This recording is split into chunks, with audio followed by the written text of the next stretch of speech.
Sam Seder, Emma Vigeland on the Majority Report. Want to welcome back to the program Adam Green, co-founder of the Progressive Change Campaign Committee. Adam, I assume you watched the speech last night? I did. Let me just, this is how, this is a version of that speech, except for with a lot less sort of transphobia, xenophobia, and threats to social security. But there was definitely a quality of that speech. From this day on, the official language of San Marcos will be Swedish. Silence! In addition to that, all citizens will be required to change their underwear every half hour. Underwear will be worn on the outside. Yeah, there you go. So they can check it. Aside from that, give me your thoughts about the speech. What alarms you, and also how the Democrats, approached the whole thing. Yeah. So first, just an obligatory disclaimer before I give any commentary on Al Green. I need to say, no relation. Right. So, okay. I was going to say something to that effect, but I'm glad you did that. You beat them to it. Sorry, fixed in editing. Going into the speech, Social Security was high on our mind as an organization, and it's been pleasantly a big part of the kind of unified Democratic language as an attack point on Trump. So I think we should have been prepared to really kind of blow up his failure to keep Social Security safe, his lies that you mentioned earlier in the show. And I gotta say, while what Al Green did was good, to me it is actually a prima facie symbol of failure of Democratic leadership, that him standing up at a okay moment in the speech, not the best moment in the speech, saying something unintelligible, and then later explaining what he was talking about for the C-SPAN camera in the hallway, like that was the most memorable moment in the chamber for Democrats, is just a failure. Like, there should have been more of a plan. And, it was fine that there were the placards that said, Musk is stealing from you. It's fine that we heard after the fact that some people walked out, didn't really see that on camera. Some very credible people like Jamie Raskin and Maxwell Frost, Jasmine Crockett, others. But that was the main thing. And, we talked to House leadership a little bit beforehand. Simone Sanders was on TV last night saying that she was hearing from staffers and members of Congress that they wanted to do more, and that leadership actually was kind of trying to simmer the waters a little bit. And that's just a problem. Like, we're in this moment of either get it or you don't get it. And you're either willing to fight back hard or not willing to fight back hard. And when it's kind of laissez-faire, no leadership from Democratic leadership, that's what you get. So props to him for being willing to fight. But I don't think that was the most effective way we could have engaged in the fight to point out that he wants to cut Social Security to give tax cuts to billionaires. How do you account for this, in the sense that, like, we saw reports 2 or 3 weeks ago that Jeffries was upset with groups that were, saying stuff, and Richie Torres was angry, like resented and rejected the idea that they weren't doing anything, when it was clear they weren't doing anything. I mean, like, we had concurrent reporting at the time saying, like, this is their strategy. Their strategy is to not do anything. And, like, even James Carvel's out there going, like, don't do anything. Wait 30 days. Things will get better. He's going to fall apart. He'll have a heart attack, whatever it is. Is this just sort of like, I don't know, just corporate risk averseness? Like, I mean, what is it?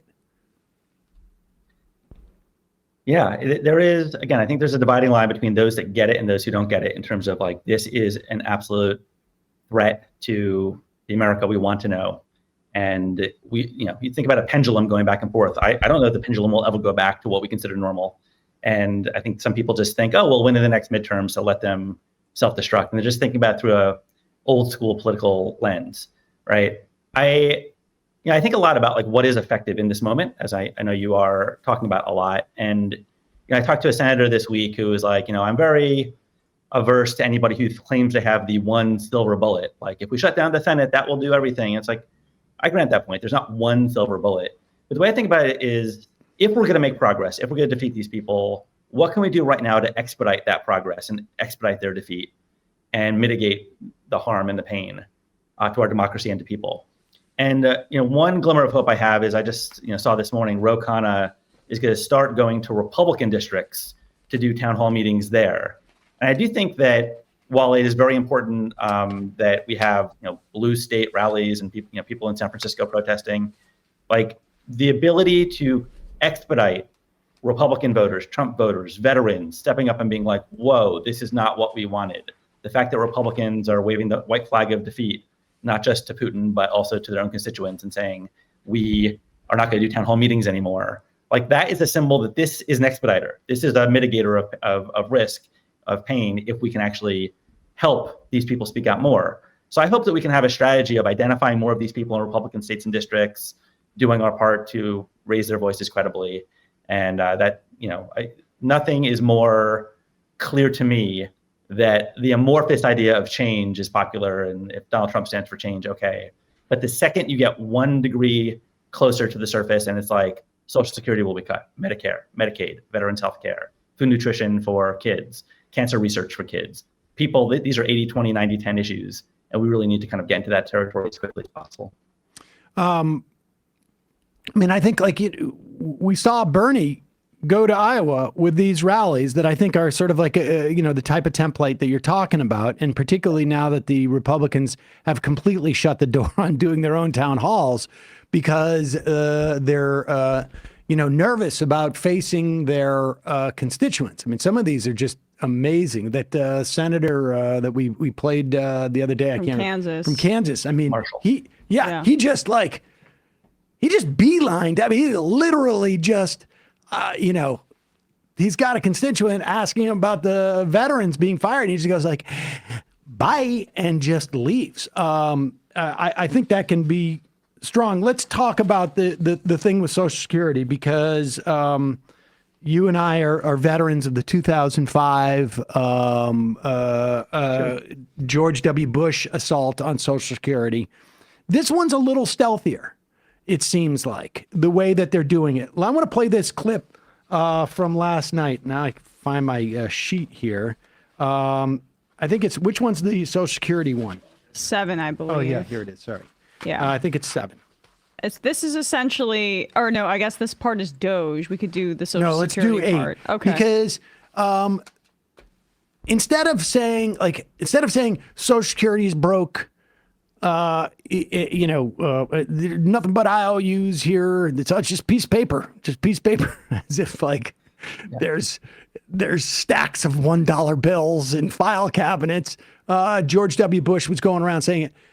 The way that Trump, and it's Russell Vogt, it's the Heritage Foundation, it is Elon Musk, it's some of the wealthiest people in the world.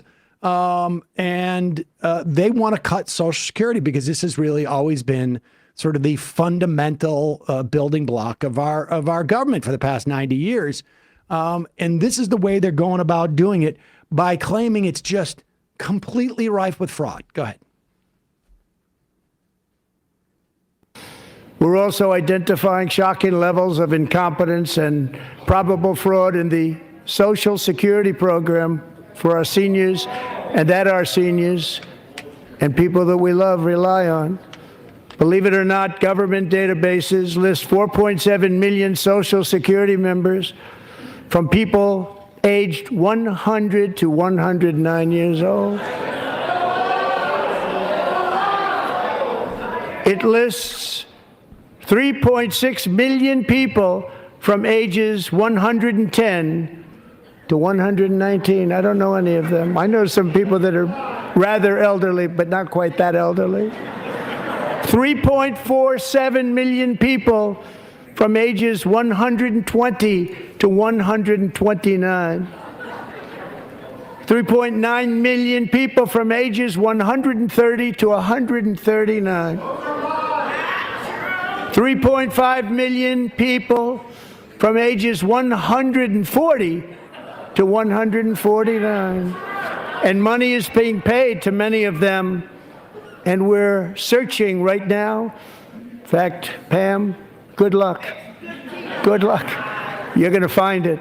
But a lot of money is paid out to people because it just keeps getting paid, and nobody does. And it really hurts Social Security and hurts our country. 1.3 million people from ages 150 to 159, and over 130,000 people, according to the Social Security databases, are age over 160 years old. We have a healthier country than I thought, Bobby. So, a couple of things about this.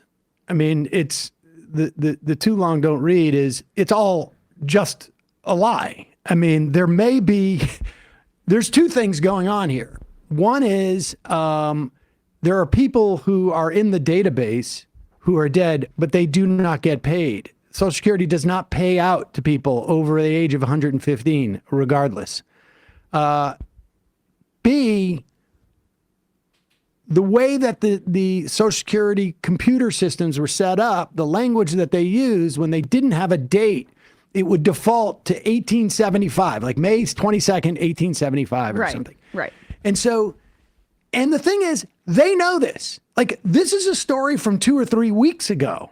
Yes, Wired reported it essentially. It's a default reference point that anybody that's done, like my fiance's, done data science and stuff like that, data analysis. That happens all the time. When they have incomplete information, they'll put a default setting in there. And this has been disproved now for weeks. But Trump a lot of the stuff that has already been fact checked about what Doge is finding, it seems like he just copy and pasted it and put it into his speech, regardless of the reporting about it. And it sounds like Musk wrote half of it.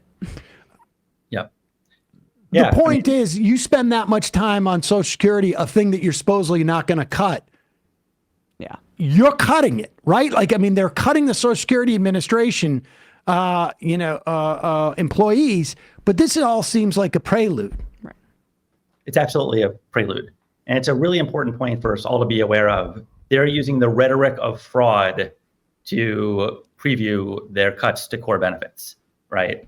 They're basically trying to have their cake and eat it too. Say, we will not cut Social Security benefits, but of course we'll get rid of fraud.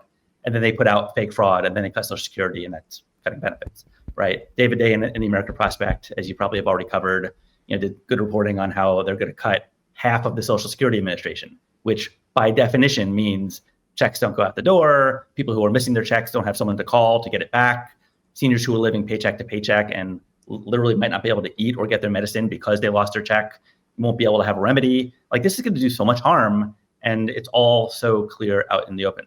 So one point I do want to make, though, Sam, you mentioned the 2005 George W. Bush fight, and happy 20-year anniversary. We were also veterans of the 2013 Obama trying to cut Social Security fight. Yes. And back then, it was actually very hard, given a Democratic president, to get Democratic unity for the proposition that we will not cut Social Security benefits, right? It was actually absurdly hard. And I want to actually read to you 2 quotes from last night. One is from Maxwell Frost, one is from Alyssa Slotkin. I want to see if you know the difference. So one said, "We are in the middle of a billionaire administrative takeover and coup of our country where they want to cut Medicaid, cut Social Security, cut Medicare, cut all the things that we fought for and earned in order to give tax breaks to billionaires and corporations."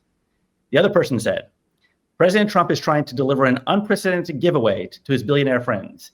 He's on the hunt to find trillions of dollars to pass along to the wealthiest in America.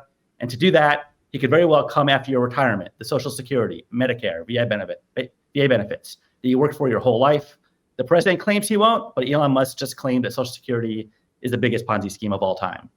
Which of those is moderate, Alyssa Slotkin? Well, I'm going to say the second. You happen to be right. I mean, it's just, you can tell with the language. But the point is, yes, they're more or less saying the same thing. And, and to be fair, like, well, I mean, this is something that we experienced also during George W. Bush, right? Like, the Democrats align up pretty well. Now, we don't have anybody who's going in and going like, well, if there's fraud, I want to get to it. Although there was some Democrats who were doing this early on with this Musk thing, which I think was very problematic, frankly, because if you start to concede their premise, it's much harder to tap the brakes once that's there. Yep. Like, we have processes to deal with fraud, right? We have inspector generals. They fired all the inspector generals. Like, we have processes to do audits. We have processes, even if we decide that we don't think it's right for the American public to provide, ready-made nutrition packets to starving children. If we decide that we don't want to engage in that kind of behavior, we have a system in place to actually have that debate publicly and democratically, and that is called Congress can debate it. So the Republicans right now, if they want to cut aid to starving children around the globe because, how much they love life, they can bring that up as a bill and they can vote on it. But this is the way they're going. It's all about the fake fraud. And that's why they keep putting up fake fraud numbers, and then they have to keep taking them down. Yeah, that's exactly what they're doing. And, it seems pretty clear to me that there's a high enough probability chance that the end game here is just massive self-enrichment of the billionaires who will just flood the zone in the next election and just buy their way to power, combined with their misinformation, doing the same thing, right? Like, there was some conversation on MSNBC yesterday being like, Lawrence O'Donnell made an inaccurate statement where he's like, the best way you know that Trump is not planning to run for a third term is that he's doing all this unpopular stuff. And it's like, well, or there's not going to be a fair election, and there's going to, Elon Musk will have hundreds of billions of dollars that he could flood the zone with. And, it's really depressing to see what's going on. And that's why, this is one of the more tender moments that we will have the next couple of years, where Republicans in Congress are kind of willing to go along until they get public pushback back home. And it can't just be from San Francisco. It has to be, us doing the work to expedite veterans, Trump voters, others, just regular people who are not seen as overly political, speaking out. And that's, I think, something that we all can contribute to as activists. Do you think that the Democrats understand why what O'Donnell said was wrong? Because it seems to me, everybody thought that budget resolution was not going to pass. There was nobody out there saying that they were going to be able to get that type of Republican discipline for that budget resolution. They have a 1 or 2 vote margin, and it did.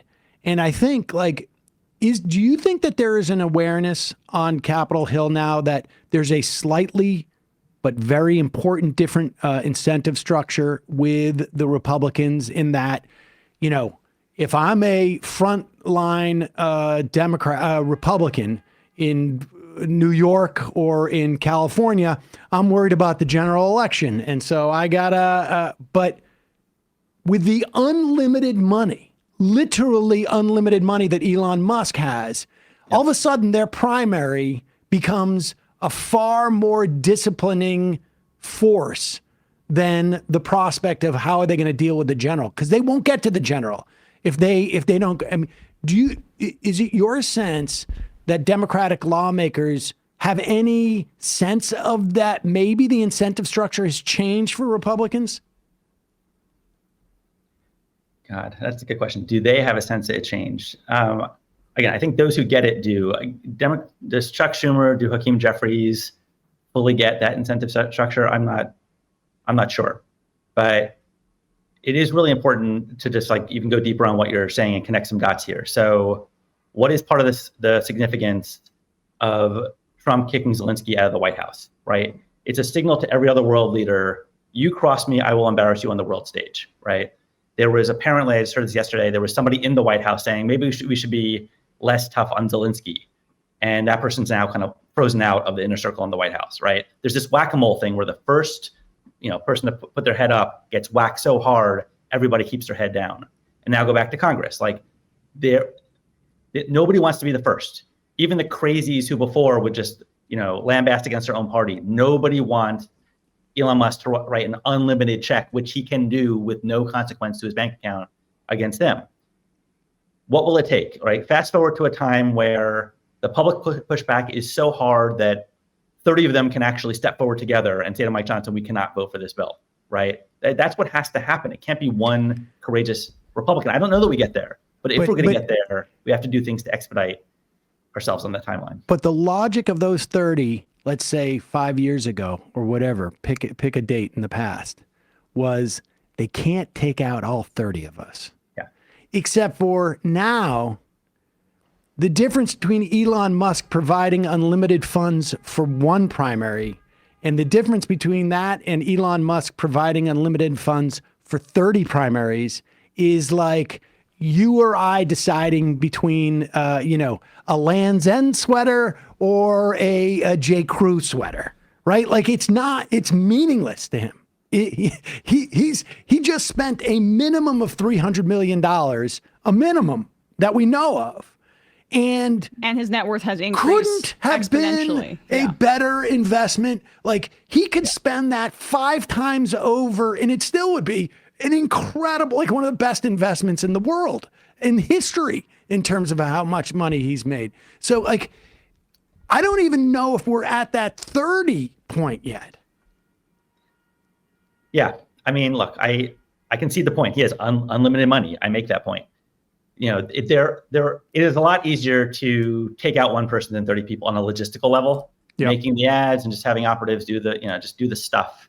There's only so many resources in which you can plow that kind of money into in terms of like human abilities too. Yeah. Now, again, you can go back and forth. Oh, they can use AI and make ads that way and just do it at scale. And maybe that's true. But let's put it this way. I'd rather have 30 sticking up than one sticking up at this point. Right. So my question is just how can we increase the pain on these Republicans? And the thing that pops into my head over and over again is show them proof points that their own voters who voted for Trump, this is not the direction they were trying to go. I'm open to other stuff. Again, I don't think there's one silver bullet. It's just like in this moment, what is effective? Another thing that we're thinking about a lot, we do a lot of polling, and we've been doing months-long polling almost every 2 weeks with Data for Progress on Doge and just how to make the argument against Musk. And is it that he's stealing from you, wants to take your Social Security, give tax cuts to billionaires? Is it that the Constitution gives Congress certain powers and he's trying to steal these powers from the people? Spoiler alert, they're both pretty effective. There's lots of versions of that. Is it that they're hurting your public safety, cutting things like aviation and clean water and stuff like that? Also effective. But as we're doing this, there's a question in my mind of how much is Elon Musk kind of a heat shield for Trump, absorbing the blows and actually not having it transfer to him versus kind of through osmosis transferring that unpopularity to Trump. And that's actually going to be the subject of our polling this weekend. Okay. We're going to do some A/B testing to see if we only make the argument against Musk and they don't hear Trump's name, does Trump's popularity take a hit by the end of the poll? We'll have results on that soon. I would also argue that Trump has been a heat shield for Republicans for 9 years. Right. And it is incumbent upon, when Joe Biden is out there saying, MAGA extremists, and Kamala Harris is going around with, Republican never Trumpers, all they're saying is like, Trump is the change agent. He is not part of the establishment. In fact, we got Republicans and Democrats right here, and also making it much harder to hold Republicans to account for Donald Trump. I mean, we just said the weak link in this sort of it's not Elon Musk. He doesn't care. And Donald Trump, I don't think he cares either because he's like, okay, I'm maybe unpopular. If I'm not president for the next term, I can't go to jail. That's already, that's a foregone conclusion. I'm making money hand over fist in a way that he's probably never made in his entire life at this point, between his meme coins and every scam that they've got going. I'm convinced this whole tariff thing is just really just some type of kickback scheme or pump and dump. So the only people who really have a vulnerability are those 30 some odd Republican lawmakers. And if you don't say this is the Republicans doing this, how does Elon Musk not function, and how does Donald Trump not function as a heat shield? Yep. And therefore, it's significant that all the Republicans voted for that budget, right? Because they're finally on the record. Exactly. Yeah, that was a game changer. I think there's been two game-changing moments, at least in the last couple months. One is the funding freeze. That was a galvanizing moment. Remember, like, until that moment, it was all hypothetical. There were a lot of people not being full-throated on our side. And the second that literally every program was threatened, whether you're a school board member or a mayor or a senator, you have something locally that's popular that you can point to. And that's when we started seeing local events back home with real people telling their stories. And that's just kind of like extended through all the Doge stuff where they're cutting everything. But that left a vulnerability where Republicans in Congress had deniability. And this past week, when they voted for the budget that would kind of ensconce that stuff into law, that gives that puts a target on every Republican's back politically in terms of being able to, be subject to local press events back home, saying they're cutting veterans, healthcare, cutting cancer research for kids. And, we need to take advantage of that opportunity.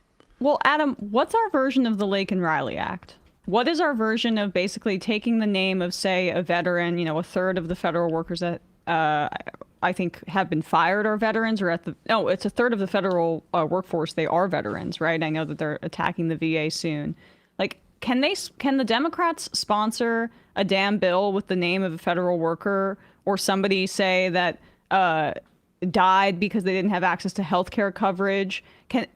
Or how about a bill that talks about the FAA deregulation, call it President Plane Crash? Like, is it Jeffries that's standing in the way of some of these more grandstanding bills that would at the very least make it look like they're standing on the floor of the House? I know maybe the time for the debate is not immediate, but and doing politics, just do a grandstanding bill and make it and tie Trump to like the plane crashes or something like that.